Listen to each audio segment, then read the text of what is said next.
Welcome back to That Dad Guy. It is March 8th, 2025, which means it's International Women's Day. And so today we are going to talk about why we celebrate that today and what it all means. And we're going to wrap it up with this letter from Idamarie in Washington that included some philatelic material that shows women on its stamps. And it also includes a couple articles specifically talking about two stamps. So we will do that momentarily. If you're finding my channel for the first time, make sure you like, you subscribe, you leave positive comments, you share with other people, and you put on the notification bell so you don't miss out on anything. So why do we have International Women's Day? Well, it is a way of focusing on gender equality, reproductive rights, and violence and abuse against women, all to try to make the sexes equal. And when did this all start? Well, we've been celebrating it for about 50 years, but it goes way back before that even.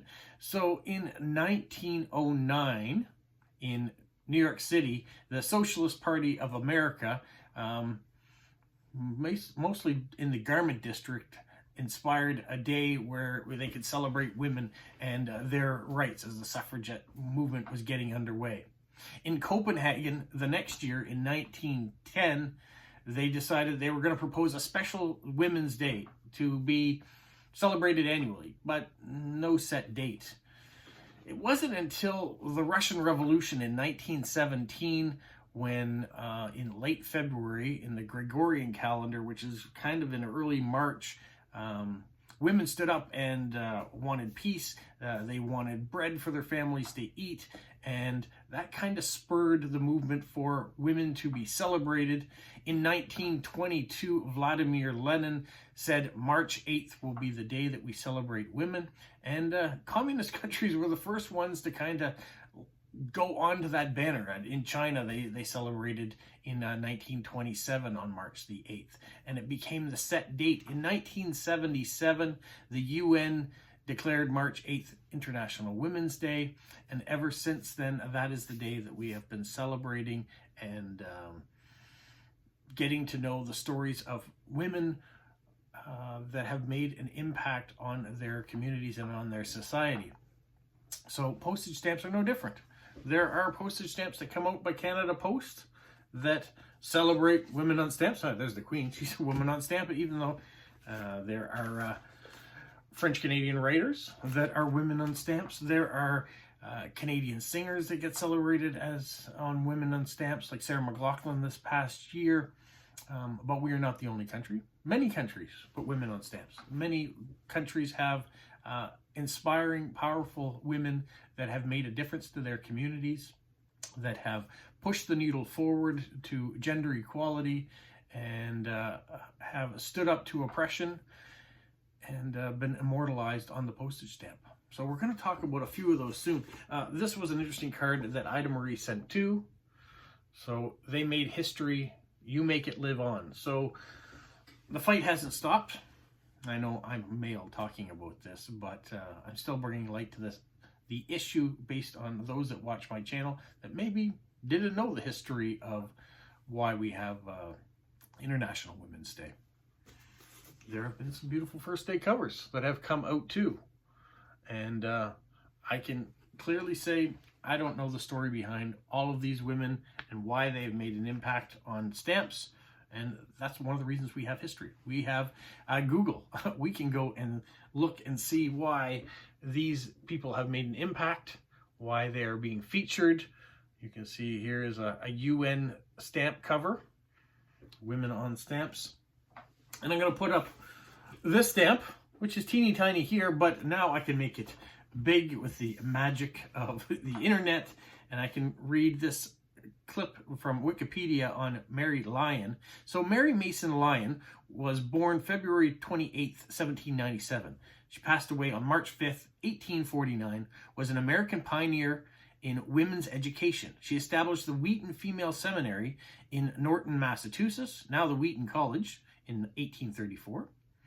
She then established Mount Holyoke Female Seminary, now Mount Holyoke College, in South Hadley, Massachusetts in 1837, and served as its first president or principal for 12 years. Lyon's vision fused intellectual challenges and moral purpose, She valued socio-economic diversity and endeavors to make the seminary affordable for students of modest means. So she's made a stamp, and she's made a difference. The next stamp I want to show you comes from Germany, and it is this stamp right here, which I will make larger so you can see. And it's about Therese Genst, born Therese Gift, was a German actress born in Munich to German Jewish parents. She first appeared on the stage in 1920. She became a major star of stage and film and in political cabaret. In the late 1920s through 1933, she was a leading actress at the Munich Kammerspiel. She was born on March 6, 1898 in Munich and died March 3rd, 1975 at the age of 76, also in Munich. So another woman that has made a difference and has made an impact on her community and around the world. Now, what I want to do is move the camera and show you a few other stamps that feature women. Most of these women you probably recognize. Mary, the mother of Jesus. She makes it onto a lot of stamps, especially around Christmas time for some reason. Some artists also make it onto stamps. Some depiction of women in various roles make it onto stamps. Let's not forget Special Olympians that have made it onto stamps, or those women that have paid the ultimate sacrifice and served in our armed forces or air forces or that are around the world. The youth also featured on stamps. Actresses like Marilyn Monroe have been on stamps. We go to Brazil, some a nun. I can't tell you why she particularly is on the stamp, but I'm sure she has importance. And maybe you will also tell me in the comments. That's why I'm leaving it here just for a little longer, so you can read the name at the bottom. Susan B. Anthony on stamps. Lillian McGilbreth. Nursing. Singers, Mahalia Jackson. Emily Bissell. And there you go. Queen Elizabeth II, once again, on a matron, has been on stamps for a very long time until just recently. I thought I might also show this. This is the Government of Canada website, so International Women's Day. It says here, March 8th is International Women's Day. It's a global day to recognize and celebrate women and girls in social, economic, cultural, and political achievements. It's also a time to highlight the progress made in advancing women's rights and the ongoing efforts needed to ensure their full participation in aspects of society. What I really like about this page, not only does it give you a background, but there's some toolkits you can add here. So you can put up banners, whether they be on your Facebook or X or LinkedIn accounts, different backgrounds you can add, Instagram pictures you can put up and share with the people from around the world too. You can increase your web banners if you want to change your website. So lots of really nice information there, and ways to get involved, a little bit of a background on the day as well that I've already given you.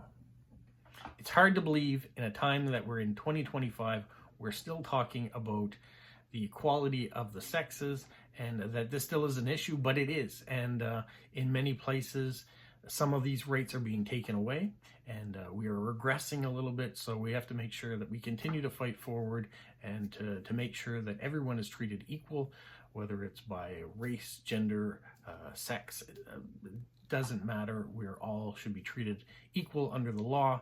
And so that's why we're doing this video today, to let you know that there's some great stamps out there. Great stamps with women on them as well. And there are some great stories if you take the time to research them on the achievements of these powerful women.